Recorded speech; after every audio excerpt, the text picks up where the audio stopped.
ಬಯಲುಸೀಮೆಯ ಪ್ರದೇಶದ ರೋಗಿಗಳಿಗೆ ಅನುಕೂಲ ಕಲ್ಪಿಸಲು ಸುಸಜ್ಜಿತ ಸರ್ಕಾರಿ ಆಸ್ಪತ್ರೆ ತಲೆ ಎತ್ತುತ್ತಿದ್ದು, ವೈದ್ಯರ ನಿರ್ಲಕ್ಷ್ಯದ ಪರಿಣಾಮ ಆಸ್ಪತ್ರೆಯ ಹೊರಗುತ್ತಿಗೆ ಡಿ ಗ್ರೂಪ್ನ ಸಿಬ್ಬಂದಿಯೇ ರೋಗಿಗಳಿಗೆ ಚಿಕಿತ್ಸೆ ನೀಡುವ ಸ್ಥಿತಿ ಇಲ್ಲಿನ ಸರ್ಕಾರಿ ಸಾರ್ವಜನಿಕ ಆಸ್ಪತ್ರೆಯಲ್ಲಿ ಬೆಳಕಿಗೆ ಬಂದಿದೆ.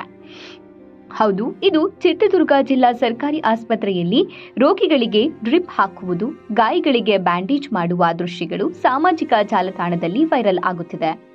ಅದೇ ಆಸ್ಪತ್ರೆಯ ವೈದ್ಯರೊಬ್ಬರು ರೋಗಿಯಿಂದ ಶಸ್ತ್ರಚಿಕಿತ್ಸೆ ಮಾಡಲು ಲಂಚ ಪಡೆಯುವ ವಿಡಿಯೋ ವೈರಲ್ ಆದ ಬೆನ್ನಲ್ಲೇ ಲಂಚ ಪಡೆಯುತ್ತಿದ್ದು ವೈದ್ಯ ಅಮಾನತು ಮಾಡಲಾಗಿದೆ.